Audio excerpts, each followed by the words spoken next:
Hello friends, এসএইচএন programming চ্যানেলের পক্ষ থেকে তোমাদের সবাইকে স্বাগতম। তো এই কথাটি আর আমাদের বলা হচ্ছে না, কারণ এই কথাটি বলা যে জায়গাটা ছিল আমাদের মেইন চ্যানেলটা এসএইচএন প্রোগ্রামিং, তোমরা সকলেই জানো। তো ওই চ্যানেলটি কমিউনিটি গাইডলাইন স্ট্রাইক দেওয়ার কারণে কিন্তু রিমুভ হয়ে গিয়েছে। তোমরা ইউটিউবে সার্চ করলেও আর আমাকে পাচ্ছ না। সো গাইস, গতকালকে যে 1000 মানুষ দেখছিল এবং ওই ভিডিওতে আমি বলেছিলাম যে আমাদের চ্যানেলটা রিমুভ হয়ে যেতে পারে। সো পরবর্তীতে যদি আমরা কাজ করি তাহলে এখানেই করব, এবং ফাইনালি কিন্তু আমরা এই চ্যানেলটাই রেখেছি এবং ওইটা কিন্তু যেহেতু রিমুভ হয়ে গেছে, সো এখানে আমরা কাজ করব। দেখো, শত শত ভিডিও আমরা আপলোড করেছিলাম গত 4 বছরে। তোমাদের প্রয়োজন অনুযায়ী যেরকম কমেন্ট করছো সেই কমেন্টের রিপ্লাই ভিডিও দিয়ে আমরা চেষ্টা করেছি তোমাদের পাশে থাকার, এবং এই দুঃসময়ে আমাদের এই ছোটো চ্যানেলের পাশে অবশ্যই তোমাদেরকে আশা করি থাকবে এবং আগের মতো সাপোর্ট করবা। অ্যান্ড যারা আমাদের এই চ্যানেলটা খুঁজে পাচ্ছে না, অবশ্যই তাদেরকে হেল্প করবা যে ভাইয়ের চ্যানেল হচ্ছে এটা, এবং পারলে আমাদের ভিডিওগুলো শেয়ার করে দিও যাতে করে আর একটু মোটিভেশন আমি পাই।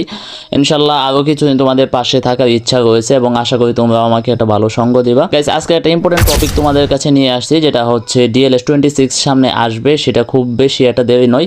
সো ওই DLS26 আসার আগে খুব কম সময় আমাদের হাতে রয়েছে। কিছু কিছু ভুল করা যাবে না, যে ভুলগুলো করলে তোমরা পরবর্তীতে পস্তাতে হবে। তো চলো আমরা মেইন টপিক শুরু করে দেবো। তার আগে অবশ্যই রিকোয়েস্ট থাকবে, যেহেতু আমাদের একটা ছোট চ্যানেল, এটা জুনিয়র এসএইচএন প্রো, সবাই চ্যানেলটিকে সাবস্ক্রাইব করে দেবা এবং ভিডিওগুলো অবশ্যই শেয়ার করতে থাকবে, যাতে করে খুব সহজেই আমরা সেই আগের পজিশনটাতে যেতে পারি। এবং সবাই দোয়া করবে যেন পরবর্তীতে এই চ্যানেলে যেন কোনো সমস্যা না হয়। আমাদের নাম্বার 1 যেটা আমরা কথা বলবো, যে DLS26 আসার আগে কিছু কিছু ভুল থাকে, যেমন অ্যাক্সেস। DLS এর অ্যাক্সেস কোনো সময় কাজ করে না। এখন বলতে পারো ভাই অ্যাক্সেসটা কি? আমরা যে গেম DLS জিমেলের সাথে কানেক্টেড রাখি, অনেক ক্ষেত্রে দেখা যায় জিমেল কানেক্ট দিলেও অ্যাকাউন্ট আসে না। এটা কেন? এটা অবশ্যই ফুললি অ্যাক্সেস কানেক্টেড থাকতে হবে। যেমন তোমরা সেটিংয়ের অ্যাডভান্স অপশনে গেলে দেখতে পারবে সাইন ইন উইথ গুগল নামে একটা অপশন আছে। এটাকে ডিসকানেক্টেড রাখা যাবে না। আপডেট আসুক আর না আসুক, এটা অলওয়েজ কানেক্টেড রাখতে হবে। সবসময় গেমে ঢুকে দেখবে কানেক্ট আসছে কিনা। যদি কানেক্ট না থাকে অবশ্যই এটাকে কানেক্ট দিয়ে দিবা। এরপরে আমাদের সেকেন্ড বিষয়টা থাকবে, অবশ্যই আইডিতে বেশি বেশি কয়েন এবং ডায়মন্ড জমিয়ে রাখতে হবে। এখন তোমাদের বলতে পারো যে ভাই কেন কয়েন ডায়মন্ড জমিয়ে রাখবো, রিজনটা বলি। আমরা কিন্তু গতকালকে যে ভিডিওটা আমাদের ওই মেন চ্যানেলে আপলোড করেছিলাম, সেটা অনেকেই দেখো নাই। এখন আবার বলতেছি যে অনেক প্লেয়ার রিমুভ হওয়ার চান্স রয়েছে, যেমনটা স্ক্রিনে আমরা দেখিয়ে দিচ্ছি, মানে নামগুলা। তো এই যে আমার আরও একটা আইডিতে অনেকগুলো প্লেয়ার তোমাদেরকে দেখাচ্ছি, যেগুলো পরবর্তীতে ব্যাটিং কমার চান্স রয়েছে। আমি কিন্তু এগুলো টেকনিক করে কিনে নিয়েছি এবং তোমাদেরকে যেগুলো সাজেস্ট করতেছি অবশ্যই কিনবা। পাশাপাশি নিজেদের যদি কোনো টেকনিক থাকে বা মনে হয় যে এই প্লেয়ারটা খারাপ খেলতেছে, ব্যাটিং কমতে পারে, অবশ্যই টিমে কিনে নিবা। তো এটা হচ্ছে মেনলি রিজন, যে তোমাদের কয়েনটা যদি বেশি থাকে তাহলে আপডেটটা আসার পর দেখা যাবে যে 3-4 দিন সময় তোমাকে দিবে আপডেট দেওয়ার জন্য। সো এই 3-4 দিনে খেলে ওই যে প্লেয়ারগুলো ব্যাটিং কমছে বা রিমুভ হয়ে গেছে, অবশ্যই তাদেরকে টিমে নিয়ে নিতে পারবা।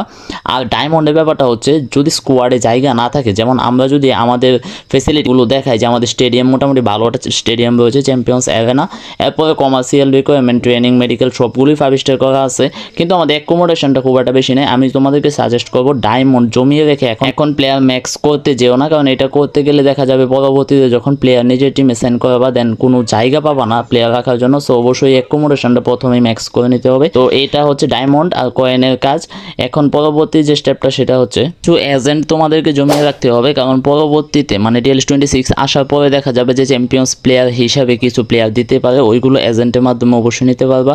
সো এই 3টা বিষয় আজকে বলে দিলাম। এরপরে পরবর্তীতে আরও ইম্পর্টেন্ট কিছু ভিডিও নিয়ে আসবো। সো মাস্ট অবশ্যই আমাদের চ্যানেলটিকে সাবস্ক্রাইব করে ভিডিওগুলো শেয়ার করে পাশে থাকবা। আরেকটা কথা, ইদানিং দেখতেছি যে গতকালকে থেকে অনেক মেসেজ আমার কাছে আসতেছে, ভাই চ্যাম্পিয়ন্স মেসি আসছে, তাকে কীভাবে নিব।